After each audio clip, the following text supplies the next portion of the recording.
My process for starting music varies. Each time I do something, it's usually a different approach just to keep it interesting. Okay. For example, if it's a certain chord progression that's come to mind or a rhythmic approach, it can be that. It varies. Sometimes it's just spending time messing around with sounds, and then one sound will lead me to a melody or a rhythm, and then everything kind of comes together very quickly. I'll just start just messing around with some drums or kind of percussion bit, and I get the loop going. And sometimes it leads somewhere and you're off, and that's when the hours are flying by. Starting could be different every time. It could be, I want to flip this 808 kick. Today I want to see what that chord progression I could stretch out. Hey, maybe I want to drone a note and destroy it and put as much distortion as possible, test a new plugin, run it through 9 compressors, and what happens? I love the fact that every day it's different, because once life becomes predictable, it gets boring.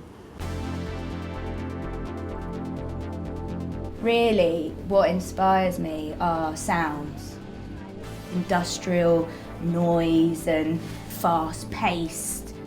I always find that quite interesting, trying to get that into the sounds that I'm creating. When I hear something that inspires me, I reach to the closest resource that I have. So I pull out my phone, I hit record. I've just got loads of sort of ideas that I've just hummed into my phone kind of thing. Humming a bass line, just going bom, ba-dum, bom, bom, bom, ba-dum, bom. At the time you're like, I know exactly how it sounds in my head. I got so many recordings on my phone, just random, It's Polaroid. I'm photographing time. Sometimes I don't really want to record it into the computer. I want to just live with it for a bit in my phone. That's beautiful. That's incredible. That first melodic idea or inspiration is really important to get that down as quickly as possible.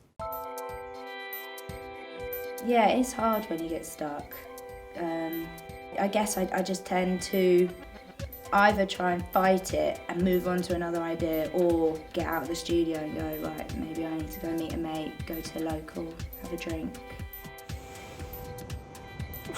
It's important to step back and to acknowledge that you had a rough day, because everyone has, it's life, man. When I get stuck, I take that kind of as a signal for me to, maybe start living again, getting back to real life, and I start doing other activities. Quite often I leave things stuff that I haven't finished for a few years. But then you come back to it and go, oh, you know what? I just need one piece out of that. Leaving it for 6 months, coming back to it and going, that piece, take that, 15 seconds. Okay, take that. There's got to be something there that is worth continuing in every kind of project. So I think it's just good to keep rolling. What sparks new inspiration for me when I feel stuck is noodling with new instruments. You'll start having fun, playing about with it, experimenting, and then that can sort of reignite your sort of passion for it. Touching something that I don't know that well. In the process of learning it, I usually find that I stumble upon interesting things that are kind of accidental. Even if you think exactly what you're going to do is going to happen, it might not. And then you take it away and it's gone forever. And I think you commit to all that stuff and you can get a lot of beauty out of it. I think the best ideas always come from when you're just experimenting or having fun making music. Do something different, clap your hands, go sing a song, go mumble, go scream, go run around a room and try to write a song about what you just did. If we spent more time following our hearts with music as opposed to the formula, you'll find that it lasts a lot longer. That's probably more important than anything else.